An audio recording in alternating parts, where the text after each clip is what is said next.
Hello, everyone. Welcome to another episode of Sri's Daily Global Show on Scroll.in and Scroll Global. Today is the second of our Indiaspora Community Conversations with one of the leading Indian American organizations in diaspora. We'll be joined in a minute by co-host and founder of Indiaspora, M.R. Rangaswamy.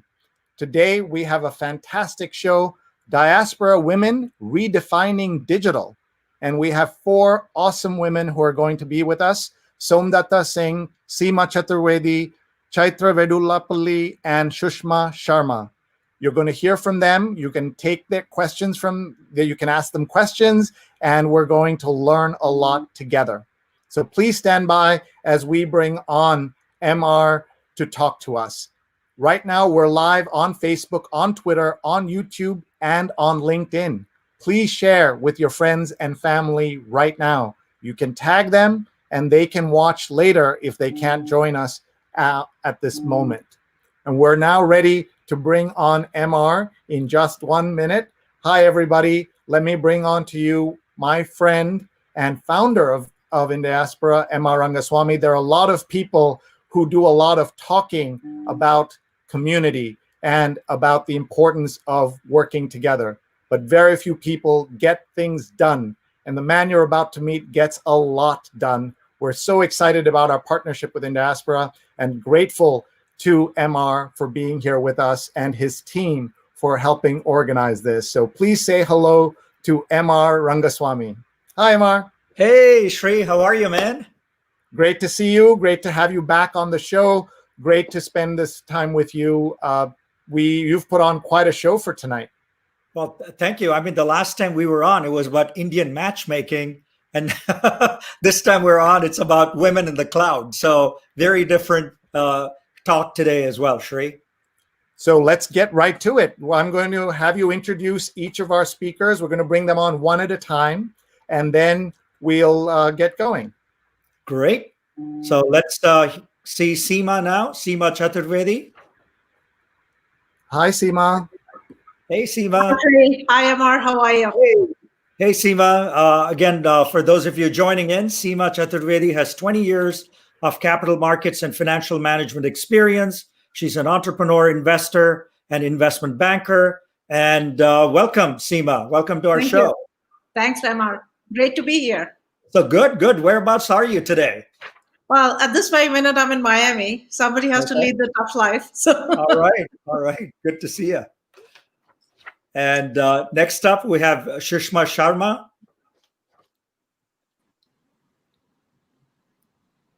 Hey, Amar. Hey, Seema. Hey, Shri. Hey, great to see you, Shishma. And Shishma is the founder and CEO of Conversi.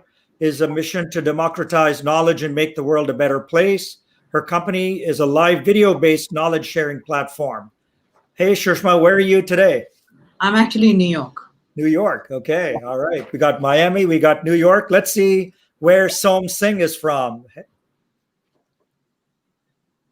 Hello, Som. Hey, I said for you, I should give it away by saying good morning. Yes. So, Som is the former vice chairperson of NASSCOM Product Council, and she's also on the core committee of Women Entrepreneurship Platform from Niti Aayog, and you must have guessed it by now. She's a serial Indian entrepreneur, mentor, and angel investor who's coming to us from Bangalore. So namaste and hello to you, MR. And good morning. And then last but not least, we have Chaitra Vedulapalli. Chaitra. Hello, Amar. How are you? Hi, Sushma. Hi. Good to see you. Chaitra is an influential business leader with a passion around digital equity and women's equity. She's co-founder and CMO of Mela, which is a tech company up in the Pacific Northwest. And she's also co-founded Women in the Cloud, and we'll be hearing more about that pretty soon. So you should guess where Chaitra is from. Chaitra, you're from? I'm dialing in from Seattle. Seattle, okay. All right. City. Great. We got both the coasts. We've got India as well. And this is a great show. So we're going to talk about everything to do with empowering women and empowering the digital cloud and so on and so forth. So I first want to get started by talking about investments. So nothing gets started without money. So I want to bring up our money person here. I would normally say there was someone called Money Honey, right? I think he's still on Fox Business News or something, but we have Seema here. So Seema, talk to us a little bit about accessibility to capital for women, what this means, what does gender diversity mean, what's your take on this, and how are you helping? Well, Emma, thanks for bringing this up, and thanks for giving us a chance to share what I took for granted, having spent 20 plus years in raising capital. I have to admit I had my blinders on, and I was very surprised through a program that I led and founded that I was sensitized to the fact that access to equity capital, especially at the venture stage for women businesses, is beyond dismal. It's not just dismal, it's pathetically dismal. And it's less than 3% of venture funding goes to women businesses in a country like United States. So you can only imagine how dismal it is in some other parts of the world.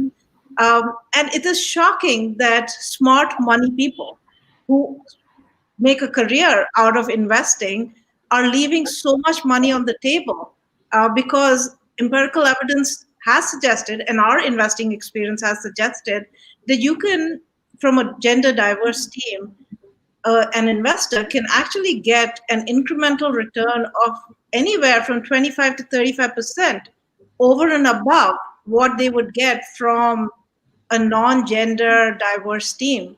So it puzzles me that smart people leave so much money on the table, and for what? For lack of intentionality and for lack of sensitivity. So it is dismal, but the waves, it's a rising tide now. There is greater awareness. More and more people, I think in some manner, the Me Too movement catalyzed it. But in the past 2 years, I've seen a sea change. And gender lens investing, as we call it, has taken on more of a synthesis. Great. Thank you. And we'll get to more into your fund structure and what you're doing with your funds and opportunities for women. But I want to jump into a little bit on the entrepreneurship side. And so, Shishma, you are a woman entrepreneur who have successfully started Conversai.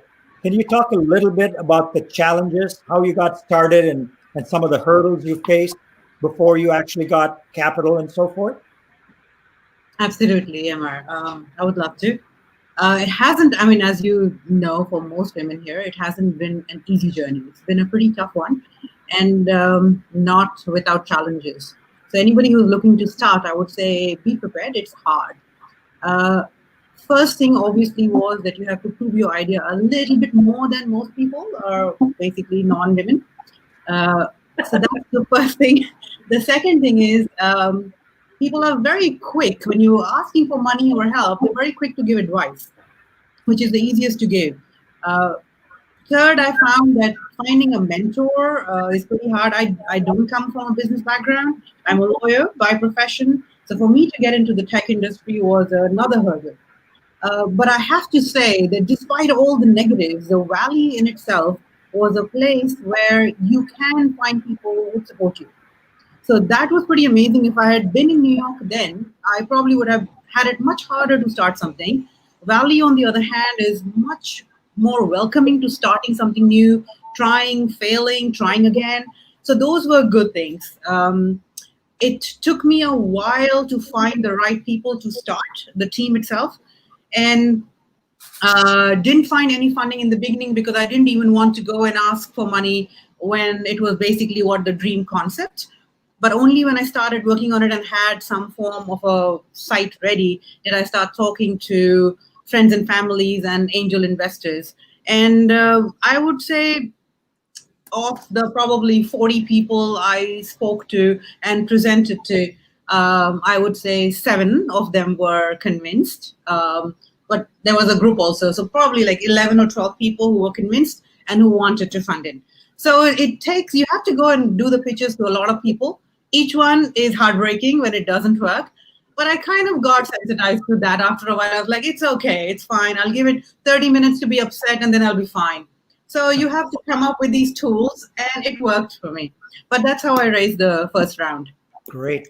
Thank you. And now let's go to Bangalore and Som, because Som is not just an investor, an entrepreneur, and a mentor, but Som, talk to us about your journey being Indian and in India. How did you start a company, and where are you today? So, MR, that's a very important question you ask, because my education was in US, and then I came to India because I wanted to do something in my country. And just like Sushma, New York is my second home. I came here in Jan and I couldn't go back. So, when she was talking about the whole, people leaving, I can relate to that. My journey was very unique, MR, because I come from a family of doctors, and in an Indian family, you're pretty much expected to follow that legacy. And I was always a rebel with a cause. So I left home when I was 16 to pursue my education in Bangalore. And that's how I came to Bangalore. I'm originally from Kolkata. And that's how my journey started. But it was very, very tough initially, especially because my parents pretty much raised their hands and said that if you do not want to pursue medicine, you're on your own. And my stint with entrepreneurship started when I was 16, because I was hustling. I used to make chocolates at my dormitory and sell it at my college. I used to do ghostwriting for people to earn my money because I had to survive. So I had to somehow work on survival. So when I went to finish my education, the expectation was that I'm going to, after my PhD, get a great job, have a great career. And I did. I did work for Red Hat for a while, and it was fantastic, but I quickly got bored. And I started my first company, which is now acquired, Unspun. The fundraising part that Sushma is talking about, I can completely relate to it. It was very, very hard. Indeed, I put all my jewelry, and I remember, all my savings that I had. I sold my Red Hat shares that I had. And that's how I started my company. I invested that money to start my first company. And only when I had a few customers and I went out, and Bloom Ventures, I think they're a phenomenal, VC. I think they're very supportive towards young and aspiring entrepreneurs. They invested in us, and that's how we kind of scale and grew to where we were before we sold off. But when I started Asidus, which is my e-commerce company, one of the things I quickly realized is that the moment you have a direct to consumer focus, I think you automatically, that's where your funding comes from. Indeed, for Asidus, we didn't have to raise any money or go to investors. They came to us because they saw us booming at such a large scale. Like, we are in health supplements, we are in beauty, we are in fashion, and we have our own private label brands. And then we are helping a lot of large brands go online. So I think the experience has been, like I say, every adversity has been an opportunity, MR. But today, look at where we are. And I think the successes that are there in women are so exemplary. Like, the number of women who are coming out, doing their, building their companies and being successful, the examples are multitude. But yes, entrepreneurship is about risk. It's high risk and high reward, but you need to keep at it. And that's what is very, very important. And I think funding is pretty much one side of it. So what is very, very important is to have great products, great go-to-market, have customers who are involved with you in the very beginning when you're developing a great platform or a product, because they become your champions. And that's been my learning. My customers have been my champions. They've been our voice. They've been our brand ambassadors. And that's why we've been able to scale the company to where we were able to sell it off. And Asidus today is over 100 million in valuation. And the pandemic has been a boon to us because people are more e-commerce friendly now. They moved most of their businesses to e-commerce. And we've seen close to a 35% growth in just the last 6 months. So that itself shows that, adversity can sometimes be an opportunity, MR. Great. Thank you. And so I know, Chaitra, you have a whole support network in mind for entrepreneurs and stuff. Can you talk about some of the stories that you're seeing in terms of women entrepreneurs and how a network can enable them to be more successful and giving them both mentorship and investment capital? Absolutely. First, Mr. thank you for having me here. And also, Shri, thank you for having me. Let me just kind of give a context around how even Women in Cloud kind of came into existence. I've been always, I started my career in corporate, and then from there, doing a lot of the pricing and the licensing and going into the channel. And then I saw a lot of the tech companies thriving because they were able to really win larger deals and also really go from a startup into a very established company. So when I left the corporate world, I wanted to build my own because I think I have an entrepreneur seed in me. So as I was going through that journey, what I saw was there was a lot of hurdles as a woman entrepreneur to even build a business in the enterprise market. And during this was like 4 years ago when I left the corporate world. It was estimated by IDC that it was a $4.5 trillion opportunity by 2025 in the cloud, technologies, AI, and quantum computing. All these things are going to really change the game, and the enterprise market is going to be the adoption of this technology. But when you started to slice and dice that data, what we started to find out is less than 1% of the women entrepreneurs are actually having access to network, sponsors, education, and funding to really build an enterprise-ready solution. So that was kind of the precipice of kind of working with a few of my friends and say, what if we can create $1 billion in economic access for women tech entrepreneurs building the cloud solutions for the enterprise market? That's how the Women in Cloud came together. So we are a community-led, and it's an economic development organization with a massive mission that we have taken with the UN to really create that $1 billion in economic access and opportunity by 2030.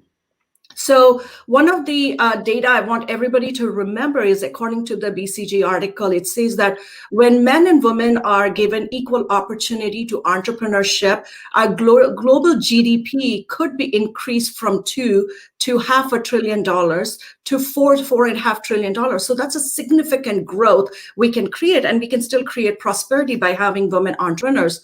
So as we worked on Women in Cloud, we said we want to build as a community, which is a business development community, which allows everybody to start creating access to enterprise opportunities and also economic opportunities for others in the community. Second, we partnered with Microsoft and made sure that we created a cloud accelerator, which was immersive programming for 6 months. So all these entrepreneurs could get the support around network, sponsors, education, cloud credits to really build their enterprise solution. And third one, like doing public policy work and ensuring that we are working with the government to ensure we can unlock biases to and remove all the barriers and unlock the procurement vehicles. So it's been really spectacular. We now have a collective community and collective action with 100 million women across the world right now, Amar.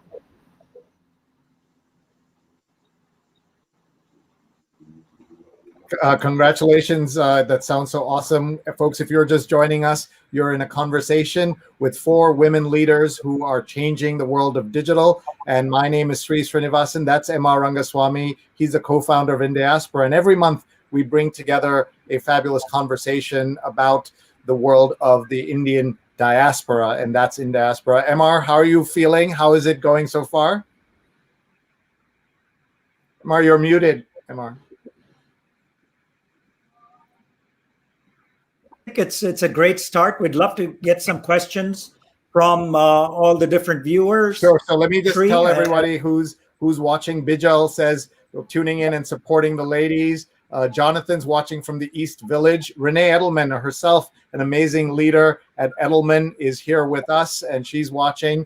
Pradnya says hi, MR, and Raihani is watching. Good, very good luck. Vikram says, good to be here. Indiaspora is pointing out that Seema Chaturvedi, the founder and managing partner of AWE Funds, a platform for investing early stage capital, women-owned, led, and influenced businesses, is one of our guests. They're pointing out all our different speakers. Shishma is the founder of Conversi, a live video-based knowledge-sharing platform that connects seekers and providers of knowledge and enables one-on-one interactions. Pradnya is watching from Silver Spring, Maryland, and Indiaspora is tweeting that Dr. Somdatta is the founder of a $150 million revenue generating e-commerce and brand management company. And Chaitra is the co-founder and president of Women in Cloud, as you just heard. And we're seeing Pradnya saying women empowering women, and Pradnya's tagging people. Everybody do this, please. Tag your friends right now so that they can join us and they can watch us. Charles says, hello from North Caldwell, New Jersey. And again, people are just tagging each other. Let's see. Apollo's watching from Vegas. He was a guest on our Las Vegas show. Las Vegas is a place where a lot of major events would take place in the different industries. How is the COVID situation, without being able to do trade shows, affecting your businesses? Does anybody want to go first on that? Well, from a standpoint of investing, I'll tell you that it's been interesting because we're actively, everybody initially. So I'm not going to talk so much about trade shows, Shri, if that's okay with you. I'll speak about investing. And it's interesting that we had an initial period where all investors were almost like in a state of shock and trying to grapple with trying to get some visibility. And, investors usually prefer some stability or some definite visibility in what's happening. It was interesting to see how quickly then everybody pivoted and said, we got to take care of our portfolio first. And that was interesting. After a bit, we are now actually actively looking for deal flow. And this crisis, everybody, the old saying, let a crisis, good crisis go to waste. We are actually finding some incredible investment opportunities. And just last week, we issued yet another term sheet. So it is a function of which sectors are more relevant and can sustain. But there is activity happening. I think people are getting used to the fact that this is not going anywhere anytime soon. So being the Jugaadi Indians that we all are, and for that matter, a lot of other people as well, the investing community is figuring out a way to get their money to work. Great. One follow-up question I have is for Shishma. What has COVID done to your business and your business model? Can you talk a little bit about that? Absolutely. When COVID happened, obviously everybody was distraught, and we were like, okay, this is actually what we have been talking about since I started this company. We need to have a platform which is purely online and can have conversations, share knowledge. So for once, I did not have to prove my business case to anyone. But we were just in conversations with VCs before that, and it completely stopped. But from a user perspective, we saw such a huge inflow of people joining. We have increased, and our users have gone above 250,000 now. But there is a catch in that. We have a lot of users, and a lot from US, a lot from India, and they all want to share their knowledge for money. They all want to actually make money. But the number of people who want to spend money has actually gone down. So we have one side of our marketplace very, I would say, well flourished right now. But the other side is pretty slow. So now we're actually slowing down to let's figure out long term, because this is not going anywhere. So long term, how can we now take it to the next level? So Conversite 2.0, how are we going to go to the next level? Increase engagement, figure out more credibility of users and stuff. But I have to say, from business point of view, the number of users has radically gone up. Great. And so I know you're doing e-commerce and have seen a step up in revenues and such, but how are you dealing with your suppliers, your customers, all of them being safe and being able to receive and send packages and the whole logistics and stuff? What's going on? So I think you ask a very important question, because MR, in the beginning, when the pandemic hit, as you know, it was all shut down, right? The Amazon business in US took a big hit. So in India almost went into a complete lockdown, which meant that, especially if you've heard all over the news, that the migrant workers, who are the backbone of the supply chain, all went back to their specific homelands, and therefore there was a huge shortage of people. Indeed, I say this with like a lot of people don't expect, but it was the Indian Post Office that was to the rescue for all the e-commerce businesses, because they were the only people who were operational. We literally had to have people like, indeed, I was driving, taking my driver, a few other people, because a lot of our team had gone back home because everybody wanted to be with their family during the pandemic, because nobody, and most of the people in Bangalore especially are from outside. So we saw a huge hit initially, especially the March-April timeframe, because logistics was deeply affected, supply chain was deeply affected, all the manufacturing units were shut down. So that was a big challenge again. For our US business, all the manufacturing happens in US, so that we didn't see too much of a shift because US really didn't shut down at all. However, India saw a pretty large challenge, and a lot of manufacturers, MR, were quickly shifting their their floors for the production of PPEs and N95s, because the shortage of the production was so low, and with the geopolitical challenge with India, China, things were so tense. And indeed, we diversified too. We came up with our own. Indeed, I was the first woman to launch the own, the COVID business in India, with preparing our own certified N95s, our with New York certification, our PPE. But in terms of e-commerce, things only started getting better post May. Till then, there was a huge dip in the business. Most of the platforms were not taking any orders except for only essentials. But we got lucky with the health supplements line because it fell under the essentials category. They were still doing the fulfillment, but fashion, beauty, any other category, which is home and kitchen, took a huge hit because everything was shut down until May. And if you ask me, India is still recuperating. Business is not back to usual, like the amount of sales that you would make ideally in this time frame. And Amazon just had their Prime Day. It was not as much because still there are challenges with logistics and stuff like that. But yes, there was a hit. But the good thing that happened was that we were quickly able to recover from that. And because we diversified, we started the COVID business, which was a part of the essentials according to Government of India guidelines. We were quickly able to scale it up. And within about last 5 months, we've done close to $2 million of business with not just e-commerce. We've also supplied to government. We've supplied to hospitals. And we've been doing a lot of charity work because India had a huge shortage of these supplies. But yeah, e-commerce saw the dip, Mark. Now things are back. Things are back and they're absolutely in a boom, especially in US. Thank you. Look at all these great comments coming in. People are also tagging their friends. Pragati says, thanks for organizing this, MR. Anita is watching from Chennai. Vineet says, super inspiring stories across the board. Folks, tag your friends right now. Share this with your friends and family. Aparna says, yes for all the term sheets, which is great. And look at these folks who are tagging friends. Raj says, good insights from seasoned entrepreneurs. Kudos from Canada. And Anita says, terrific to listen to such inspiring women. Go girls, she says. Simran's watching from Lucknow, India, and so many other folks are tuning in. Please ask a question. We've got about half an hour left with these amazing leaders. So MR, over to you. Great. Thanks, Shri. Keep it coming, guys. And to Chaitra, the question is, COVID happened. So how does your network work today? With meeting by Zoom versus meeting for coffee. What are all the challenges with getting your Women in the Cloud network during these times? So MR, COVID was, I would say, enlightening experience for our community. Because first of all, we are all a digital strategists and responders. So when we had our big summit in January, we had 1,300 women and men who came together to celebrate. And then we went with a very strong narrative of what we want to accomplish this year.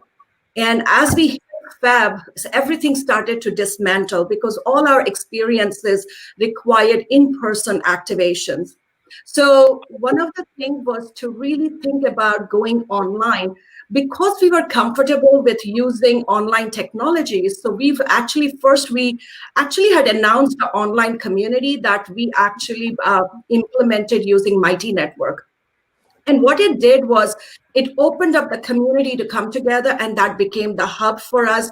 And we were engaging in the conversation. So when the COVID hit, most of our community started coming into the online network, and we started engaging and create that intimate space for working together. Then we also worked with Senator Patty Kudrow to find out is how do we really have a voice at the table, especially when the legislative policies are made during recovery. She said, why don't you do is a COVID impact survey? And when we did the impact survey, what we realized is we are going to see a significant loss for women, especially anywhere from $500,000 to $1 million per company just this year. And over the next 3 years, will be up to $5 million per company, especially if you're working in the enterprise market. And the reason was for really looking into, because you can't travel, you can't meet, you cannot have a discussion. To mitigate that, we actually worked with Microsoft and their channel partners to host called as Cloud Exec Connect, which we did it in parallel with the Microsoft Inspire event to bring all the decision maker, the procurement officer, and influencers to meet with the entrepreneurs. And that opened up a huge connections for each other. So in spite of all the things, the technologies exist right now, and we just have to think digital transformation of everything that you look at and focus on three things. One is making sure your solutions are available in the marketplace where the customers are going and purchasing and reviewing and connecting. Second is be part of a community. You need to have a community. Alone, you cannot do. So even in an online community, be part of the conversation, be on the, the happy hours, just be connected. And third one is customer acquisition. Start changing the way from just selling to really serving the customer. So by shifting all that changes, MR, we are seeing that our community is actually thriving. Now, every event which used to get 30 to 50 people, we have crossed like 100 to 200 people across the globe, because now COVID has made community accessible across the globe, and everybody is comfortable coming onto Zoom or coming onto Teams or coming onto Remo, makes it much more easier. So that kind of the transformation was spectacular. So I would say is we saw the real digital transformation happen. Great. Thank you, Chaitra. So going back to funding, I think everything seems to start with funding. So I know, Asima, you said you're seeing more deal flow. So what is the process? How do you meet with a new entrepreneur today versus pre-COVID? What is the process that you're taking now? So it's interesting, MR, how this has helped me realize that I used to travel. I used to be on a flight almost every week. And it's made me realize that a lot of those miles could have been saved. What we started doing is using our resources, obviously cautiously. Our team is getting a lot more productive. Yes, we're using a lot of Zoom-like tools to meet people. But in the end, when it comes to due diligence, we are trying to be smart about using our resources. And I'll take an example of an ag tech company that we are looking to invest in, and we've just launched our due diligence. So my team could not travel from Mumbai, and I'm stuck. I'm here in US. I was supposed to be in India. I can't make it there. So we have tapped into local resources to do the due diligence and tap into our network. And I want to emphasize a point that Chaitra made. This has highlighted a few things for us, and we are sharing that with the companies as well. Irrespective of which industry you belong to, you have to focus on digital transformation. I mean, it has significantly increased the urgency of getting on with the imperative of digital transformation. Second, on the funding side, we are telling people ultimately it's great that you have investors. Try to look at, if you are looking at your own business, take a critical look. Nobody can predict really the recovery. We are seeing some recovery, but try to be mindful and cut costs to the extent you can. See if you can't pivot your business model, you should be comfortable with at least about 14 to 16 to 18 months of cash to be conservative to ride this out. And our portfolio companies have become very astute about it. in terms of cutting costs and trying to optimize their cost structures. So my advice to companies is definitely go digital. Find ways to get revenue. Ultimately, as they say, profit is the best source of capital, and you want to have that accessible to you. But conserve cash. Cash is queen. That's great to hear that. Sorry, Shri, you had I was going to say, so many great comments coming in. Oh, we want to share them, and everyone, please continue to share your comments. Vikram says, "Hey, Shri and Amar, great that you're doing this. Terrific group of business leaders. Thanks." Pradnya has a great question. What advice do these smart women give to emerging young women entrepreneurs? Soham, do you want to start? Oh, of course. First of all, I think, Pranya, that's a very good question, right? So one of the things I'm going to talk about, which has been my lesson, especially if you are young, like, if you're starting off the first time, you're experiencing entrepreneurship for the first time, do not put all your eggs in one basket. Right? I always say this. In today's time, it's very, very important that you have a secondary source of income when you start venturing into entrepreneurship, right? Do not give everything up to get into entrepreneurship because, hey, we know it's high risk. There is rewards. There is great rewards. I'm right here. I can testify for this. But one of the things which is important is to have that alternate source of income, which is very, very, very critical. The second thing is, I'm a big believer that tech is an enabler. And Seema was talking about it. Seema and I have collaborated on many initiatives. She's phenomenal. I've seen her, the kind of stuff that she does. And what Chaitra was talking about, that it's important to have the digital part of it where tech is an enabler. But you need to remember one thing. Your customer first approach is very, very essential because that's where you're going to make your money. So be in a business where there is demand, right? And also important that you are able to quickly generate cash for your business. See, you get an investor, that's one part of the journey. You may be lucky, you'll get a great investor because getting an investor is also having a team member on board. They have to be aligned in your vision. So it takes time to have a great investor on board, just like it takes time for an investor to find a great opportunity to fund. So how do you move forward? So have a customer focused approach, which is very, very important. And in today's day and time, I say this, very, very important. If you can build products that you can actually directly sell to customers.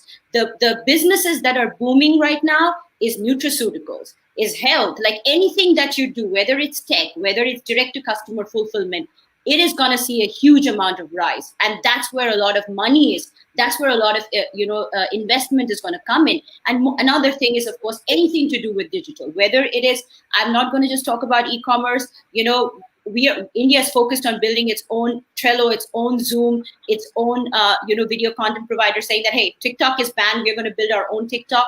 The opportunity right now is humongous. So I think that's something which I am going to tell you as an entrepreneur. And during this I call it the peri-COVID times, because the times are still not over, that have a secondary source of income, build something that is customer first, easy to acquire customers, easy to acquire resources, and then, of course, think about a great investment opportunity. So that's my 3 cents on the topic. Great.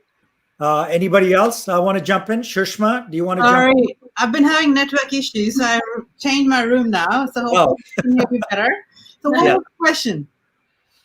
So the question is, what advice would you give to these smart women give to emerging young women entrepreneurs? Oh, okay. I would love to join into that.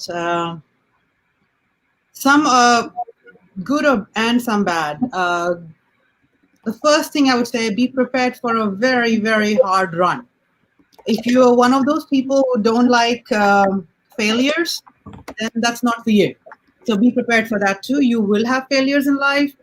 Make sure you have a very strong network of friends, not just business, but also family, friends. Make sure you absolutely have that. And remember that there are, according to me, no rules to this game. So if you are a person who loves, absolutely want to do things in a defined way, this is not for you. So if you think you can take on this as a challenge and be prepared that more challenges are going to keep coming, then yes, that's absolutely right for you. you also need to see if you have the aptitude for it. So do an evaluation before you jump into this. And one of the main things to decide is, do you have the decision-making skill? Can you make decisions based on analytics, logic, sometimes just gut instinct? And overall, can you have this attitude that I'll make the decision, doesn't matter if it's right or wrong? So if you have all of these things, then I would say this is the right thing for you, and bring in your passion, and do not quit. Just keep doing it. If this doesn't work, change and do something else. Adapt to the new changes that are thrown at you. So that's the few things that I would like to say. Fantastic. Anybody else want to jump in? So, Emma, I have a couple of ideas to share here. As Som talked about, absolutely, you need to take the customer first approach.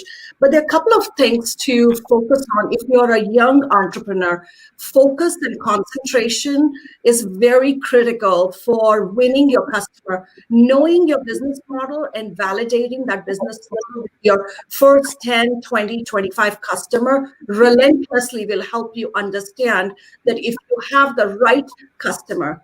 Second, your business model, think about as not a project-based, but a recurring revenue model. That means the customer is ready to pay you every month. It's not just a point of sale, because then you have to acquire the customer always. So having a tech solution or a tech business or any service that allows you to do a recurring revenue is important.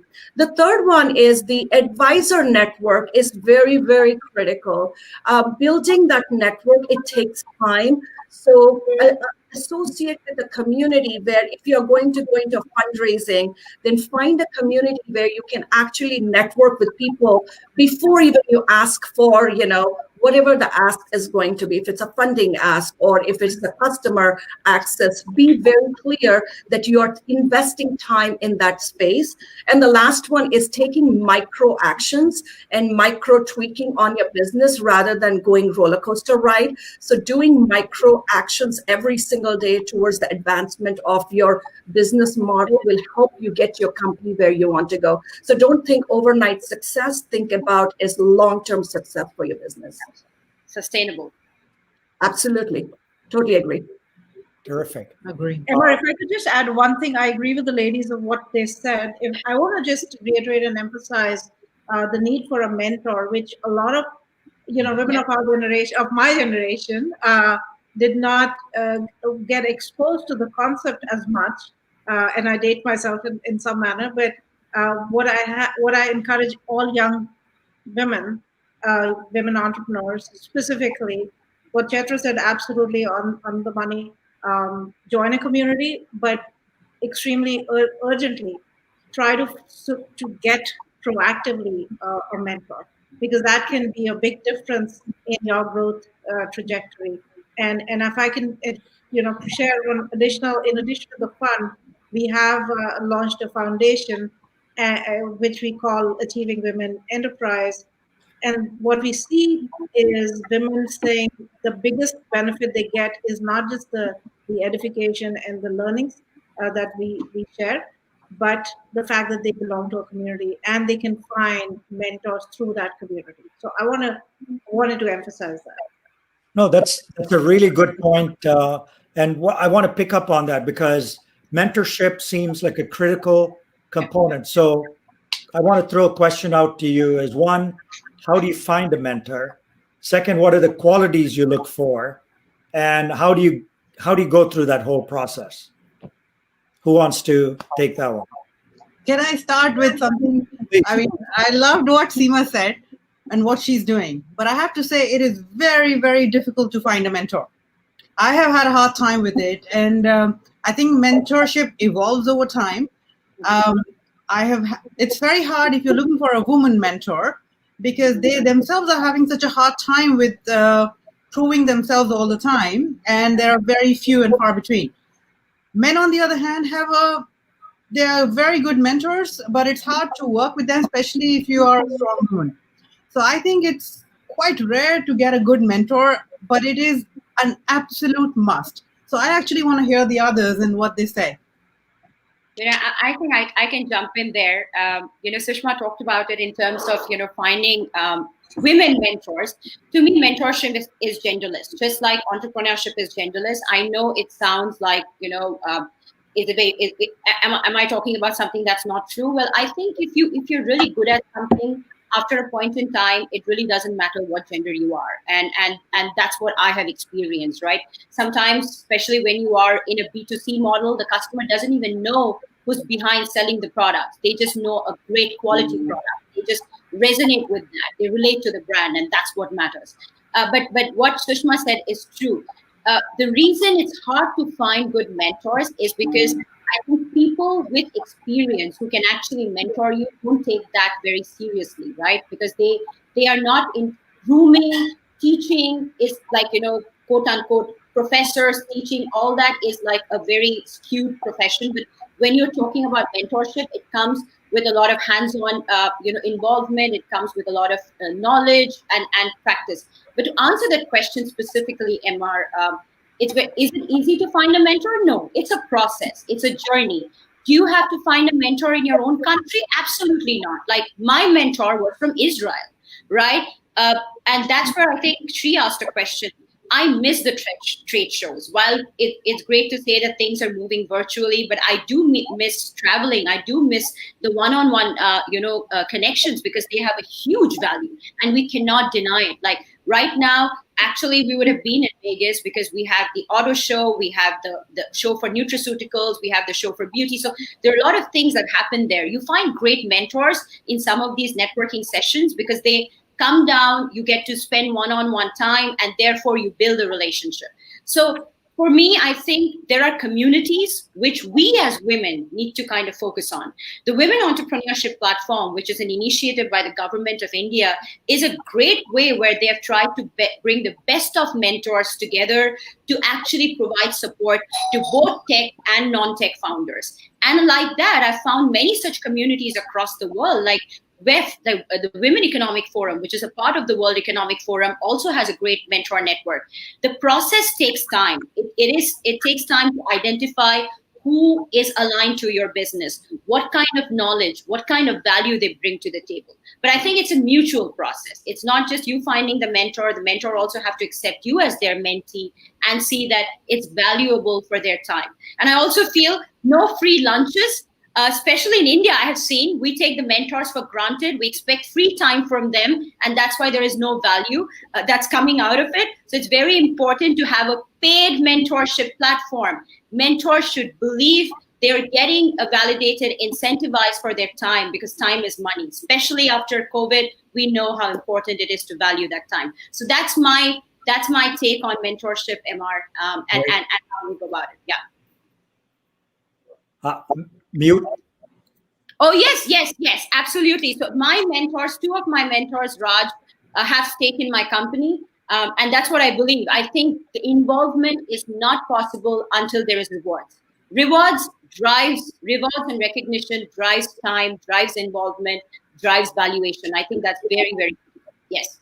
All right, let's look at some of the other comments. Pradnya says, these women simply dazzle me. Mihir says, great insights. Thank you, folks. Gwen says, thank you.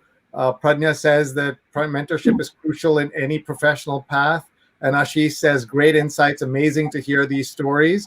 And Vijal has a question. What is your favorite website for information and business news updates? Let's just go around the table. Maybe Seema, you want to start? And then we'll go to Shishma and then Chaitra. So I have a few websites, given that, and somebody asked me this question, our fund is actively investing in India. So our sources of information, the usual, the Economic Times and the New York Times is more for news. But I've started reading your story, and I find that very fascinating because she's doing a great job. So I go to your story, I go to Inc42, LiveMint. Those are my, and then I've started tracking LinkedIn very robustly because I'm finding some nuggets and some very interesting companies through these sources. Thank you. Shishma, to you. I basically use Flipboard, and I consolidate all the news that I want from all different sources, so I get it in one place. So that's what I do basically, and it's sometimes the same news put in different perspective, different ways, which I like to read because I don't want just one side of the story. You want both sides, political and business both. Thank you, Chaitra. So I do multiple interesting things, Sri. One is I start with the Forbes as my go-to areas to start to look at what people are talking about. Then I go into TED Talks because I'm very fascinated with how people think about a concept and how they are finding a solution for it. And then I do have LinkedIn and Your Story. And then I start to have these Google alerts on me on a specific topic that I want to do. And then I do my own roundtables with my community so I can get like a full perspective of that information. So it allows me to kind of be more holistic about what information I'm looking, so I'm not biased. Seema, your thoughts? I'm sorry. Yeah, so I'm sorry, go ahead. So I have a couple, like, just like Shishma, I use Flipboard a lot because I think it helps me consolidate. But I do look at CV Insights, which is a great source of information, especially on new ideas and funds. Indeed, I look at Kickstarter a lot because Kickstarter and Indiegogo, to me, are a great source of finding out what innovation is happening and how crowdfunding is actually supporting some of those innovations beyond just the typical investment. Entrepreneur, again, something I swear by. I think they have amazing insights and news besides, Your Story and Inc42. But Entrepreneur to me is a go-to place for a lot of the information that I look out for. But yeah, I also am on a lot of these platforms to curate information.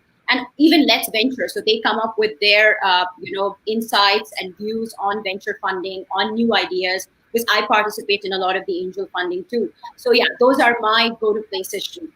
Wonderful. Milind says, wonderful to watch. Great session. Preena, Sony, you would enjoy this. Very relevant, great learning. So everybody who's watching this right now, tag a friend or hit share because this will be on these platforms as soon as we're done. The recording will run on Facebook, on Twitter, on YouTube, and on LinkedIn. And great suggestions from folks, including some of the channels that not everybody uses these days, but great to hear about Your Story and, of course, Flipboard as well. So thank you for that. And let's go back to MR. Yeah, hey, you didn't ask me for my website, so so there are two websites I go to. One is my own website, which is sandhill.com. Again, a lot of people think I actually work on Sandhill Road, which is the most expensive real estate in the nation and in the world. But actually, I own the URL, which I bought for $20 many years ago. But we do have a use. That's fantastic. I keep waiting for that bid to come in for $1 million. Yeah. So, but we do have a weekly newsletter that goes to entrepreneurs. So sandhill.com is one place you might want to go. And the other one, I'm biased as well, is Indiaspora. We do cover all kinds of news, but we also have some business news in that as well. But we have a limited amount of time. So what I want to do now is to kind of go through the toughest challenges you guys have faced.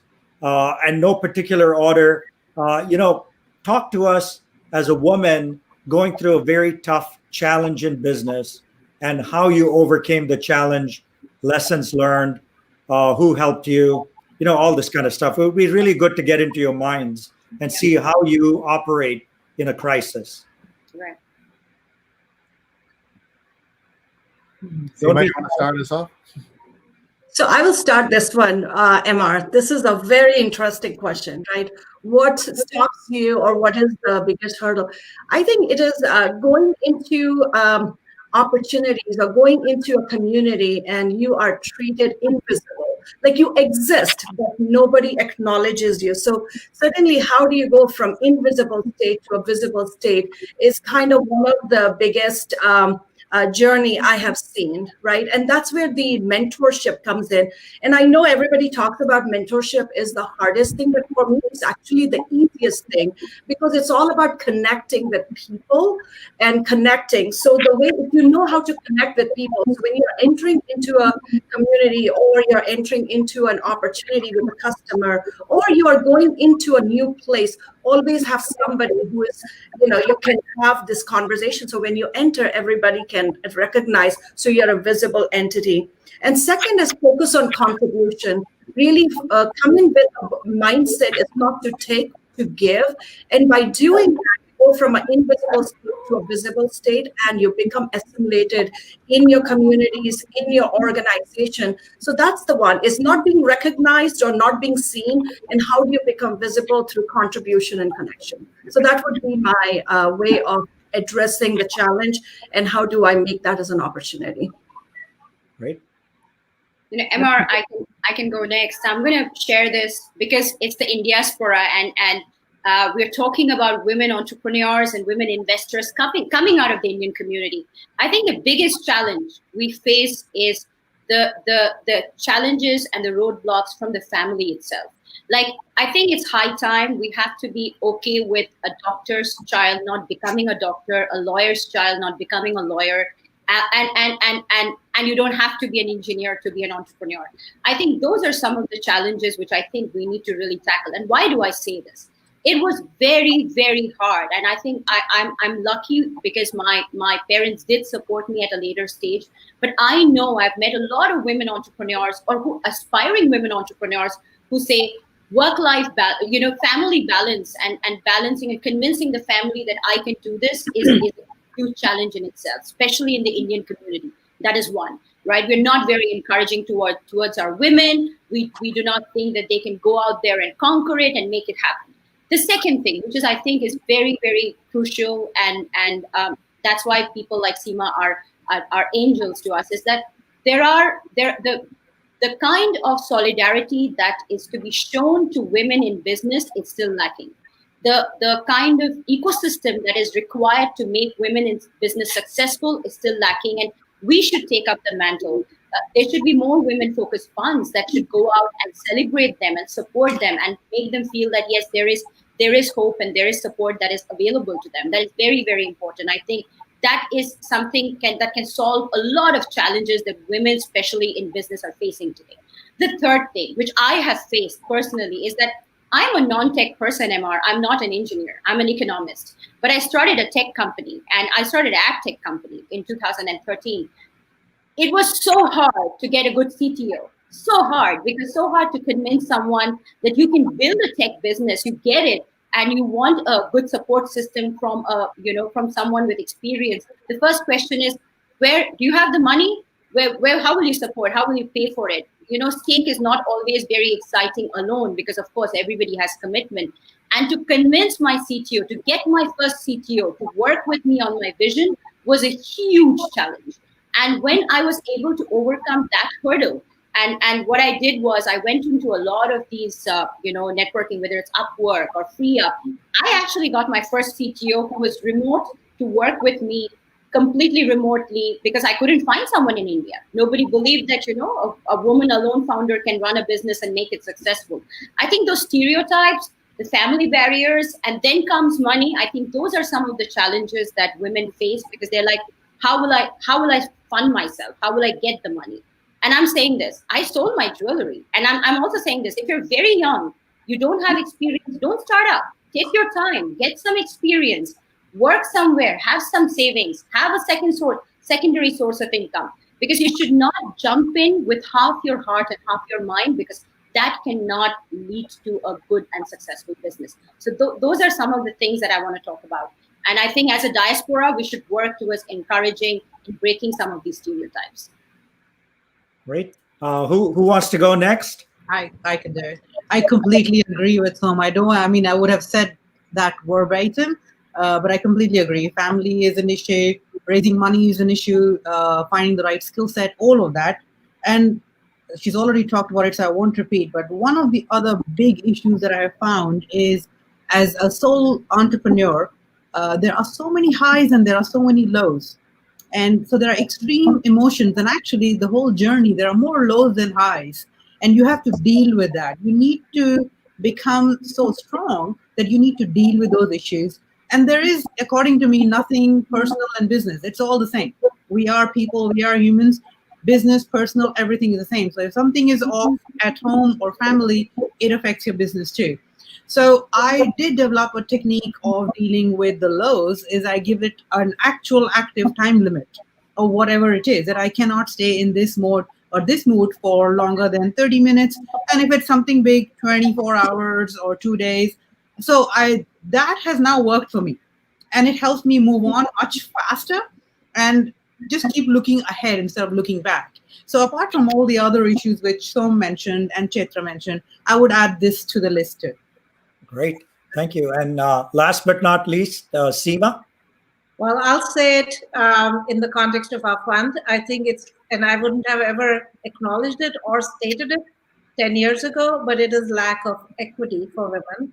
And I think that kind of encapsulates everything that's been said. I'm not talking about equality, I'm talking about equity.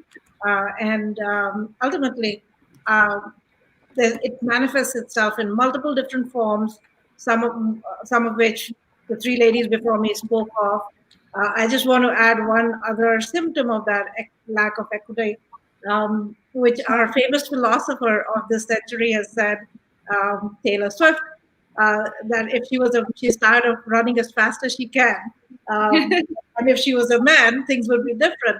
I think it's taken me a while, but I have finally recognized that there are multiple manifestations of lack of equity, whether it be even as an investor. If I'm looking at a company and I'm not saying me, but investors saying, should we put a cap on her ambition? Should she be able to pull it off? Everything Som talked about and everything Shishma talked about. So it comes down to what we've been trying to do, which is achieving women equity. Great. Spot on, Seema. Yeah, it's a great point to make. Shri, you've been listening in patiently. Do you have any questions for these ladies? I mean, this is amazing because we have 4 powerful women, all Indiaspora members, and I'm so proud of this group. And so do you have any questions for them? Well, I would just first of all say I'm in awe of all of them. Thank you so much for being here, for sharing your journey with us. We've all learned so much, and the audience is constantly talking about that. We've had people asking about keeping in touch and connecting. And so let's give a plug to Indiaspora. And how do you join MR? And how do people then connect with each other once they're members? I think, like I said, we're a membership invitation-only organization. So there's a whole process that you can go through with our team. But the members are all very connected. They know each other. And so we kind of form our own kind of self-help group in that sense. But individually, I'm sure we can contact these 4 great ladies here as well, right? So I'm sure you have the Twitter handles and such. So that's an easy way, Shri. No? Yeah, I think that's great. Let me ask Som about being in India right now. Do you see a change because of COVID on the positive side for paying attention to the kind of startup opportunities that are there? Shri, absolutely. You won't believe I've seen that people have become so much more open now, because it's like, it's like when you have a situation like this, an adversity like this, I think there is always so many opportunities. I now see so many people doing that's what I'm saying, that, entrepreneurship is an attitude. There are women in our area who are actually have started up small businesses from their homes because they're trying to make the best use of their time. And I see a lot of investors opening up because they are taking a lot more time. They have a lot more time at hand because they're not traveling so much. So they have become more open to doing one-on-one sessions, getting to know you, wanting to know what you're doing with your business. Especially I've seen in health as a domain, in nutraceuticals as a domain, there are a lot of investments that has happened. So I think it's a great opportunity. India, I've seen a lot of positive changes, Shri. So yes, I think there's going to be a lot of new things going to happen. And with the ban, Shri, as you're aware, that with the ban on the Chinese, apps, India started their whole Atmanirbhar initiative, where the government of India said that they're going to support and fund great ideas, which will replace some of these technologies that we were looking outward for. And there are so many new companies that have come forward, submitted their ideas, have won those challenges, and have got over $500,000 in funding to just give wings to their ideas. So yes, good positive changes of Atmanirbhar Bharat, local to vocal to global. Okay. Well, we're past the hour, and I know, we have to stop. We could go on for a while, but a couple of things. One, if you want to stay in touch with Indiaspora, just go to our website and subscribe to our newsletter. We, like I said, have a partnership with Shri. Once a month, we'll be bringing interesting programming here. So feel free to subscribe to the newsletter. That way we can keep you in the loop on these things. Like I said, we'll have many interesting shows coming up, and you can go. We have a blog as well on our site, and like us on Facebook, follow us on Twitter and on LinkedIn. It's all Indiaspora. At any site you go, it's just the word Indiaspora.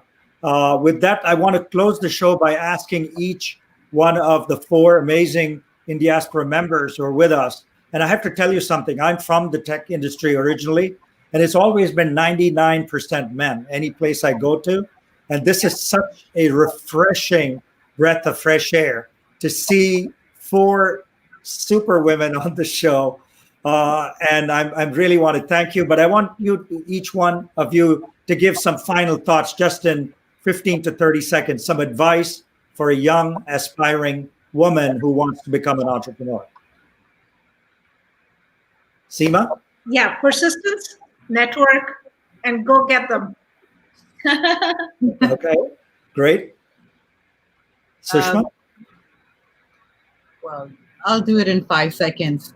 I think just embrace who you are. Be your weird self, crazy self. Trust who you are and be who you are. And that's enough. Great. Chaitra? Yes, so show up as an influencer by serving, influencing your community and people around you, and partner with global companies to really make a difference, because the time is right now here, so each one of us can make a difference. Great. Som? So I say for all the aspiring women entrepreneurs, passion and prudence go hand in hand. It's very, very important to be passionate about what you want to start, but you've got to be prudent about the resources that you have, whether it's in the people, whether it's the money, whether it's the market, the demand that you have. That is very, very essential. So passion and prudence, I think, goes hand in hand, and that's the key essence of being a successful entrepreneur. Fabulous. I want to thank the 4 of you extremely a lot. This is probably one of the best shows that's energized me personally, and I hope the audience got a taste of that. And I'm going to let Shri close the show. Thank you, Shri, for having us.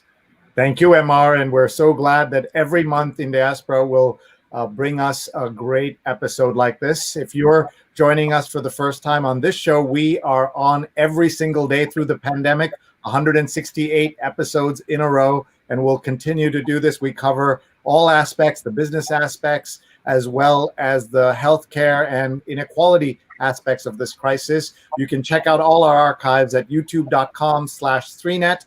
And thank you to everybody for being here. Thank you to these amazing speakers. We've all learned so much. Hope you'll follow them on Twitter and connect with them on LinkedIn as well. So we'll restart the program right here as soon as we're off the air. So please share this with your friends and family around the world. Thanks very much, everybody. Bye-bye.